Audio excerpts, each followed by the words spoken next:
Fala pessoal, tudo bem? Rodrigo Battini aqui. Hoje mais um dia de Copa do Mundo. Hoje teve o jogo da nossa querida seleção brasileira. A ideia desse vídeo aqui é passar, como nos últimos vídeos, um pouco de como é que foram os jogos, só que a gente vai dar uma atenção especial, obviamente, para o jogo do Brasil e vamos falar um pouquinho também com detalhes sobre o jogo de Portugal. Se você ainda não se inscreveu no canal, se inscreva.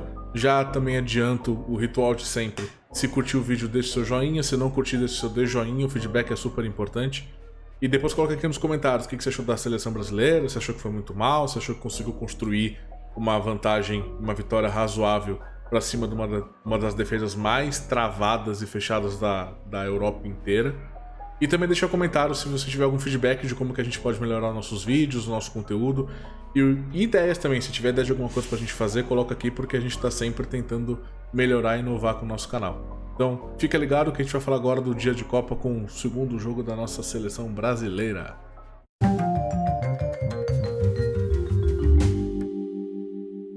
Bom, gente, falando então aqui do dia de Copa, o dia da seleção. Hoje a gente começou com Camarões e Sérvia, pelo nosso grupo de fato. Foi um jogo que o primeiro tempo foi meio morno, muito disputado no meio de campo, um jogo com muita intensidade física, como era esperado a Sérvia de Camarões. Camarões consegue sair na frente e parecia que o primeiro tempo ia acabar dessa forma, 1-0 Camarões, e a Sérvia ia se complicar e Camarões ia poder sonhar com uma classificação mais fácil. Mas a Sérvia no final do jogo consegue crescer, encaixar 2 ataques seguidos e virar ainda no primeiro tempo. Isso é uma coisa que é muito louca nessa Copa do Mundo, que a gente vê em outros confrontos, a gente vê em outras competições, mas na Copa acho que fica ainda mais claro como o emocional é relevante dentro do jogo. Então, como uma equipe que faz um gol tende a crescer muito naquela partida, seja para conseguir uma virada, como foi a Arábia Saudita, ou o Japão, ou até mesmo a Sérvia. Então era um jogo muito truncado, a Sérvia faz o primeiro gol, vem aquele ímpeto, aquela energia emocional, pum, vira muito rápido. E aconteceu algo parecido no segundo tempo. A Sérvia razoavelmente cedo acha seu terceiro gol, parecia que ela ia liquidar a fatura 3-1 e até abrir mais vantagem, conseguir um saldo de gols relevante para disputar ali uma segunda posição no grupo, porque a primeira vai ser nossa, não tem nem o que questionar aqui. Mas a Sérvia acha o terceiro gol e não consegue de fato ser efetiva nas suas posições ofensivas. E aí Camarões começa a gostar do jogo, tem aquele belíssimo gol do camaronês que ele faz, aquela finta no zagueiro e encobre o goleiro. Foi um gol com tons dramáticos, porque o impedimento foi marcado no ato, e ele de fato, você vendo o jogo sem replay, sem ajuda da tecnologia, ele parecia estar bastante à frente, mas quando foi a checagem do gol, o VAR valida o gol, e aí tem a comemoração super fofa e super carismática do jogador camaronês.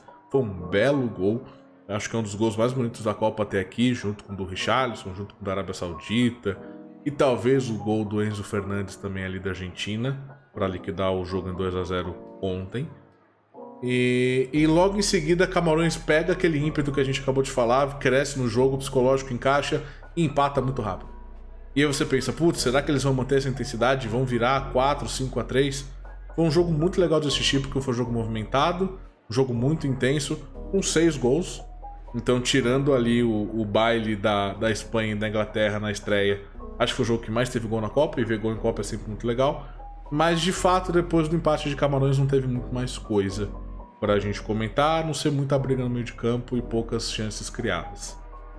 Falando do segundo jogo do dia, Coreia do Sul e Gana, pra mim, junto com o jogo da Alemanha ontem, foi o jogo mais legal de assistir da Copa. O da Alemanha e da Espanha foi um pouquinho mais legal ainda, por serem duas grandes seleções e pela intensidade na marcação e pela trocação franca que aconteceu entre Alemanha e Espanha.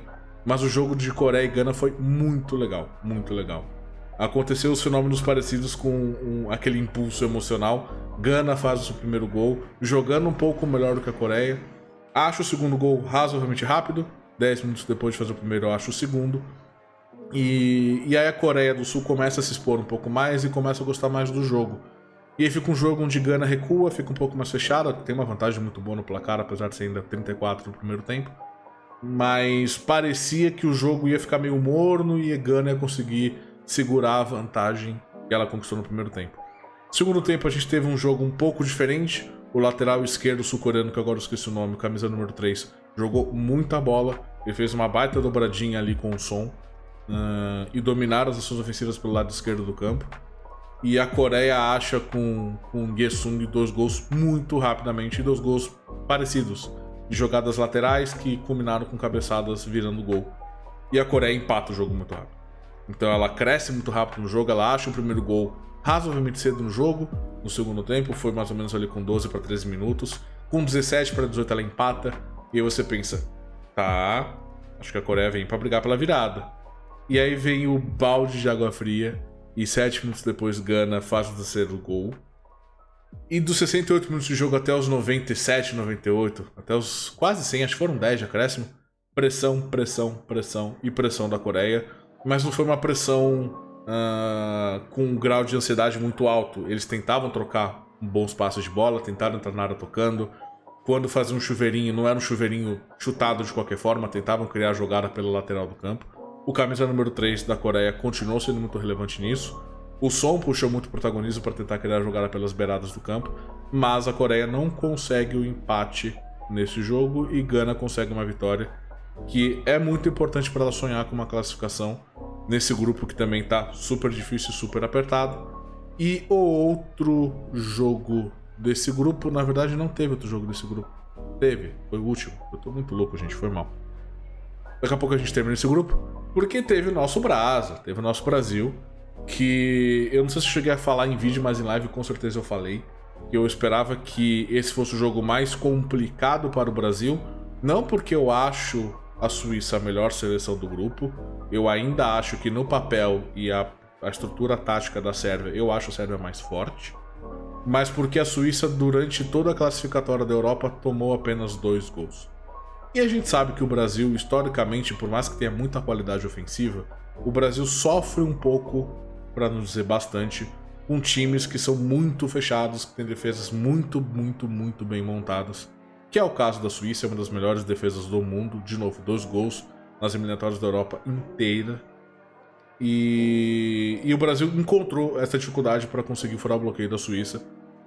Com as ausências do Neymar e do Danilo, o Tite coloca o Militão na lateral e coloca o Fred no meio de campo. Eu não gostei tanto dessa opção porque é uma opção mais defensiva do que foi contra a Sérvia, e para mim não faz sentido você jogar mais defensivo contra a Suíça do que contra a Sérvia. A Sérvia tem mais mecanismos para te atacar e para agressivar. Mas eu entendo o que ele quis fazer. Basicamente, assim, o Daniel Alves dificilmente teria ritmo para jogar 90 minutos, independente da convocação dele ser devida, a gente concordar ou não. Mas improvável que o Daniel Alves jogasse os 90 minutos. E aí pensa, você entra com um lateral mais agressivo, não consegue a vantagem no primeiro tempo, ele cansa e precisa tirar, e você vai trocar, precisando do resultado ou desejando o resultado, você vai trocar por um lateral mais defensivo.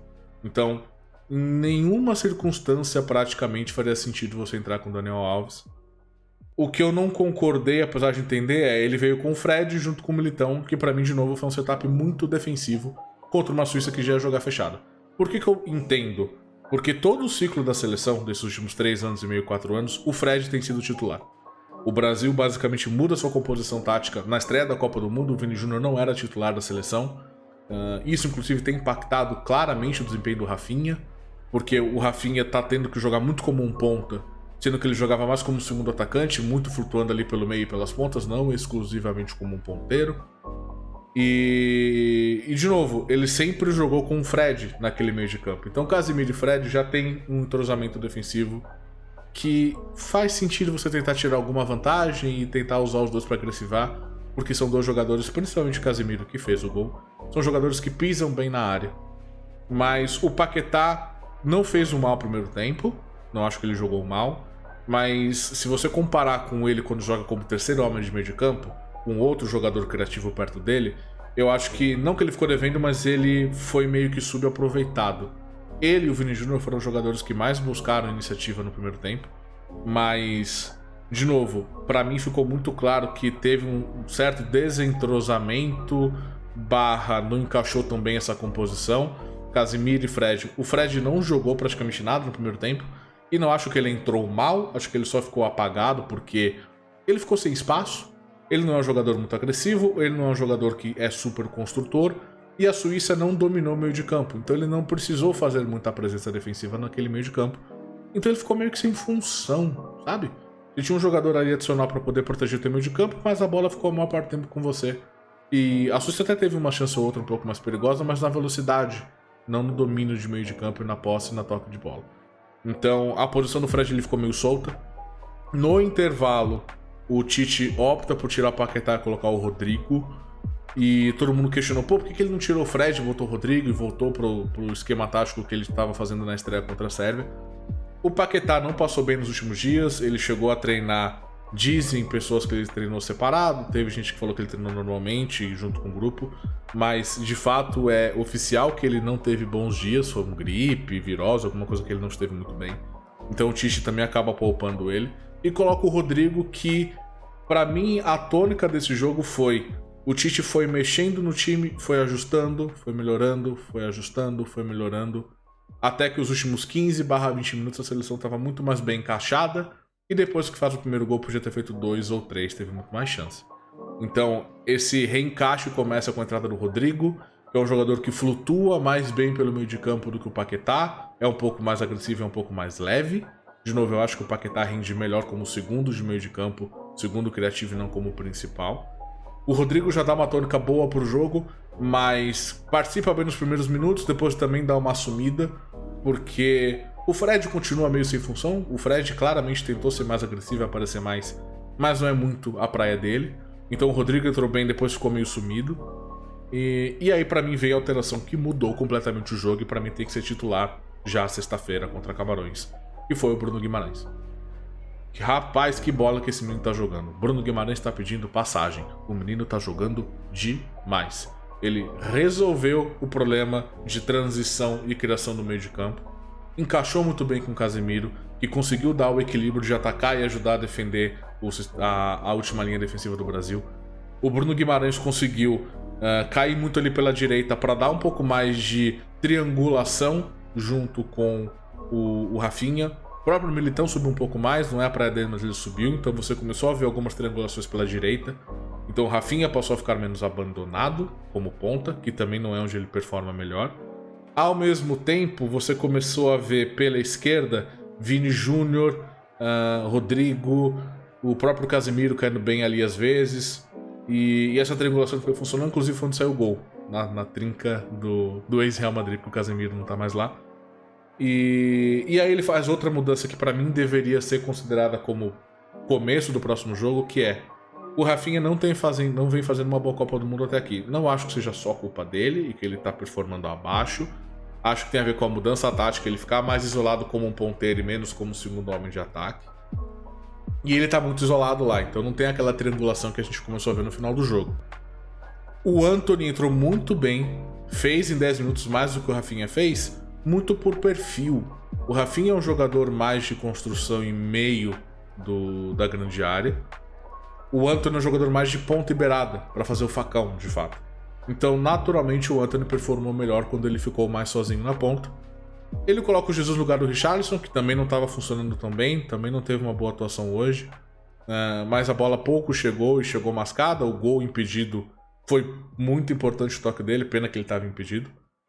E para mim, depois dessas modificações, o Brasil encaixa. Então, de novo, ele vai melhorando, vai encaixando, vai ajustando. Aí ele chega numa formação que consegue lidar bem com o padrão tático da Suíça, consegue triangular nas duas beiradas do campo e com liberdade no meio de campo, tanto para o Casemiro chegar por um lado, quanto o próprio Militão às vezes chegando pelo outro, junto com o Bruno Guimarães. Ficou mais bem distribuído o time em campo, principalmente para preencher do meio para as beiradas. Para mim foi uma atuação abaixo do que era esperado. Sim, a gente criou pouco contra a Suíça, mas ao mesmo tempo para mim não é problemático ou não é preocupante por dois motivos. Primeiro, porque o Tite de fato mexeu nos momentos certos, ele não demorou para mexer, ele não mexeu só no final do jogo quando já estava tudo meio que perdido. Então ele teve bons momentos para fazer as mexidas no time. Ele mexeu de forma agressiva, ele botou o time para frente, então a gente está vendo o Tite mais corajoso do que está acostumado a ver. Eu fico muito feliz com isso, eu sou fã de carteirinha dele, mas é muito bom ver que ele tá tomando as ações agressivas quando precisa. A gente furou um bloqueio que Se você olhar esses últimos 3 anos, tomou 2 gols em competições de formato no Liga das Nações. Hoje tomou 1. Então hoje um jogo tomou 50% gols que tomou na eliminatórias inteira. Isso é relevante. E pra mim o mais importante de tudo, além do time estar mexendo, do Tite estar mexendo numa hora certa e de forma agressiva, o Brasil ainda tá encontrando a formação tática sem o Neymar. Eu acho que o Militão supriu bem a função do Danilo. Acho que ele até avançou mais e agressivou mais que o Danilo, mas ele defensivamente é impecável, ele é muito bom. Ele possivelmente vai ficar no lugar do Thiago Silva para um próximo ciclo, como um cabeça de área, como uma pessoa importante ali. E então, pra mim, o que é importante é, dado o quase corte do Neymar, infelizmente, o Tite tá no trabalho de encontrar a escalação, encontrar o esquema tático que vai funcionar, vai ser mais equilibrado, que é uma coisa muito importante na visão do método de jogo dele, mas que distribui bem no ataque. E eu acho que esse jogo da Suíça serviu não só para garantir a nossa classificação antecipada, uma das poucas seleções a conseguir uma classificação antecipada, num grupo que não é trivial. Não tivemos zebras com o Brasil, é importante reforçar isso. E além disso, ele tá conseguindo andar numa direção de achar um esquema tático que para de pé. Então, pra mim, a gente tá muito próximo de terminar esses ajustes táticos e ter uma escalação e um esquema tático montado, forte, preparado e bem treinado para as oitavas. Copa do Mundo são 2 competições, grupo e mata-mata. É importante a gente chegar com um esquema tático bem organizado para o mata-mata, que é onde o bicho pega de verdade. E eu acho que a gente tá perto disso. Acho que o Bruno Guimarães tem um passo importante para brigar por titularidade hoje. Acho que o Antony botou algumas dúvidas na cabeça do Tite também. E de qualquer forma, tem o Rodrigo que pode não ser titular no lugar do Paquetá. Tem o Jesus que, apesar de não ter conseguido fazer muita coisa hoje, é um jogador que dá uma dinâmica interessante pro ataque. O Militão fica bem na lateral. Então algumas das dúvidas do Tite ele resolveu e algumas dúvidas novas positivas surgiram. Então pra mim foi um bom resultado. A gente realmente jogou menos do que poderia, mas de novo, a gente perdeu o nosso principal jogador, o principal jogador da geração do futebol brasileiro. Não é trivial você reencaixar o teu esquema tático sem essa posição. O Neymar é uma peça central, ele sozinho puxa a marcação de 2 ou 3, que hoje foi basicamente 2 ou 3 por Vini Júnior. Então ele também teve dificuldade, tem uma adaptação importante ali do meio esquerdo do ataque do Brasil. E eu acho que o Tite tá conseguindo trabalhar isso bem. Então, foi mal, eu bati no microfone. Então eu fico feliz com a classificação. Foi outro jogo que o Alisson não foi exigido, foi outro jogo que a defesa foi muito bem. Demorou um pouquinho hoje para conseguir sair tocando mais rápido, então a gente pegou a Suíça muito bem postada quase sempre. Mas são detalhes que dá pra gente ir ajustando, é melhor assim do que sair afobado e tomar o gol. Classificação garantida, sem risco, sem aperto, sem bola na trave, sem grandes defesas do Alisson, com uma seleção que foi evoluindo ao longo do jogo. E se o Tite mantiver essa cadência, vai entrar no cenário que parou contra a Suíça. Vai entrar mais evoluído. E na perna final contra Camarões, eu não pouparia muita gente, porque eu acho ainda que tem que achar esse esquema tático. Vamos, Brasil. A Copa do Mundo tá ficando interessante. Estão deixando a gente sonhar. E aí, falando do grupo, de fato, Brasil classificado, não conseguem mais tirar as 2 colocações do Brasil. O Brasil não tem como ficar em terceiro. O Brasil enfrenta Camarões, que ainda sonha com uma classificação. Eu vou dar um zoom aqui para ficar mais fácil de ver. Camarões sonhando com uma classificação. Se vencer o Brasil, que tarefa de Camarões tentar vencer o Brasil, com um empate e uma derrota. Se Camarões vencer o Brasil, vai a 4 pontos. E aí tem que contar com saldo de gols, desempate e resultado aqui com a Sérvia e com a Suíça. Já a Suíça enfrenta a Sérvia precisando somente de um empate para se classificar, porque honestamente a chance do Brasil perder para Camarões é baixa. Então a Suíça deve entrar para jogar mais fechadinho e brigar por uma bola. A Sérvia que vai com tudo para cima porque ela quer virar a tabela. Ela quer ganhar e ir a 4 pontos, passando a Suíça, e apostando que o Brasil não perde para Camarões. Então, meu sentimento, quem ganhar entre Suíça e Sérvia passa em segundo do grupo. Porque eu acho que a gente vai ganhar de Camarões. E eu acho que a gente vai, no vídeo de Brasil contra Camarões, ter um mood mais positivo. Estamos mais bem encaixado, jogou melhor, teve mais volume. Vamos pra cima, vamos bem pras oitavas. Último jogo do dia, Portugal e Uruguai. Sempre que tem jogo de Portugal e jogo da Argentina, últimos momentos dos 2 grandes gênios da geração em Copas do Mundo. Então, pra mim é sempre um jogo especial. Portugal e Uruguai. O Uruguai não conseguiu peitar muito Portugal, fez um jogo fechado, com pouca criatividade, com pouca agressividade. Portugal foi quem teve as melhores chances do jogo. O goleiro de Portugal, o Diogo, fez pouquíssimas defesas. Aliás, que goleiro esse, cara. Pra mim ele vai ser melhor que o Donnarumma em 2, 3 anos. Posso estar muito enganado, mas eu acho ele um baita de um goleiro. E de fato, quando Portugal tinha as bolas nos pés, tinha mais qualidade técnica para encontrar os caminhos pro gol. Tem ali, né, o Bruno Fernandes jogando muita bola, o Cristiano Ronaldo cresce muito nessas horas também, o Bernardo Silva tá jogando super bem, o Nuno Mendes se machucou cedo, entrou o Guerreiro no lugar. Mas do meio pra frente é uma seleção muito forte. Esse trio ofensivo Bernardo Silva, Bruno Fernandes e Cristiano Ronaldo, rapaz, dá trabalho para qualquer seleção. E aqui é importante porque o nosso confronto de oitava sai deste grupo. Com o resultado de Portugal, com uma bola do Bruno Fernandes, que o Cristiano Ronaldo dá aquele miguezinho, tenta passar o caótico, o gol foi dele, mas ele não encostou na bola. E depois de pênalti do Bruno Fernandes. Num pênalti que tá dando um pouco de polêmica, porque era meio que o braço de apoio do jogador. Mas ao mesmo tempo, se aquela mão não tá ali, o Bruno Fernandes dá uma puta caneta e deveria fazer um golaço. Então é um pênalti que você meio que marca triste, foi também um pouco falaram na live do Casel, concordo. Difícil não dar um pênalti desse. Quando você vê de costas, você pensa em não dá. Quando você vê de lado, cara, o braço tá longe do corpo, porque é o braço de apoio. E impede completamente a trajetória da bola. Bruno Fernandes vai lá e converte com muita categoria, com muita personalidade. E o Bruno Fernandes quase faz mais 2 gols no final. Foi o nome do jogo.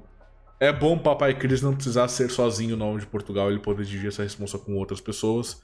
Ele, inclusive, viu o segundo gol de Portugal do banco, ele foi substituído. O Uruguai está num cenário dramático. A gente parar aqui para ver de fato como é que estão os grupos. Portugal já está classificado. E tudo indica que Portugal deve passar em primeiro, então a gente escapa de Portugal nas oitavas, o que sempre é uma boa opção. Os próximos jogos são: Portugal jogou contra a Gana, Uruguai jogou contra a Coreia do Sul. Então agora a gente vai ter Portugal e Coreia do Sul, Uruguai e Gana. É isso, né? Deixa eu confirmar aqui. World Cup. Só pra confirmar que a gente não tá viajando falando besteira. Porque a minha dislexia não me ajuda nessas horas. Mas a gente tá falando de Portugal e Coreia do Sul, Uruguai e Gana. Beleza. Então Portugal e Coreia do Sul. Portugal basicamente vem para garantir o primeiro lugar sem muito receio. Vai ser um jogo interessante de ver. A Coreia do Sul ainda sonha com a classificação. Aqui todo mundo consegue se classificar de alguma forma. Quem tem uma realidade mais controlada é Gana e Uruguai. Por quê? Porque, dando a lógica, Portugal ganha da Coreia do Sul e a Coreia do Sul fica com 1 ponto apenas. Portugal termina com 9, líder isolado do grupo. E aí Gana e Uruguai, quem ganhar se classifica. Gana indo a 6, Uruguai indo a 4 e passando todo mundo. O jogo da vida do Uruguai é o fim de uma geração. Hoje o Arrascaeta entrou para jogar, eu também sou muito fã do Arrascaeta.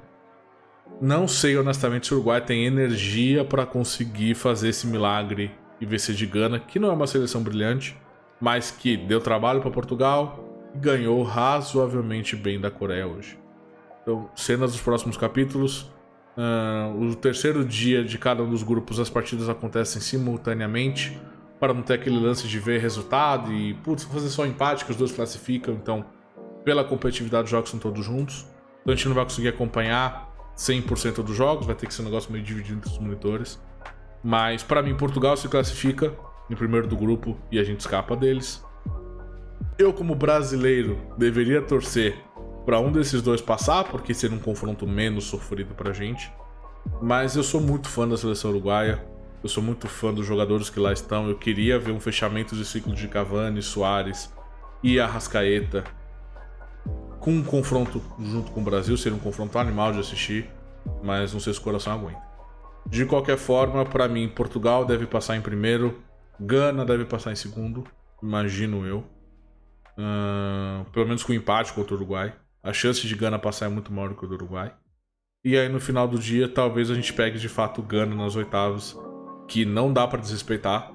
Gana tá dando trabalho para todos os adversários, mas tende a doer menos pegar Gana do que Portugal ou Uruguai. A gente também não pode viajar e falar que não nesse sentido. Mas é isso, gente. Isso foi o dia da Copa. Como eu falei no começo do vídeo, deixa os teus joinhas se você curtiu, teu dê joinha se não curtiu. Se inscreve no canal, a gente tá fazendo vídeo todos os dias sobre Copa e de vez em quando sobre os joguinhos que a gente joga. Eu subi um sobre o WoW ontem de madrugada. E comenta aqui, deixa aqui nos comentários o que você achou da seleção brasileira. Se você acha que eu tô passando pano por uma exibição não tão boa, ou se você também acha que aos pouquinhos a gente tá encaixando a seleção pra chegar bem pro mata-mata, que é onde o bicho pega. Eu sou o Rodrigo Battini, muito obrigado por terem me assistido e acompanhado até aqui. Não esqueça de estar sempre conferindo que a gente tá lançando conteúdo novo. Beijo, se cuidem, amanhã tem mais futebol, amanhã tem mais vídeo. Nos vemos por aqui.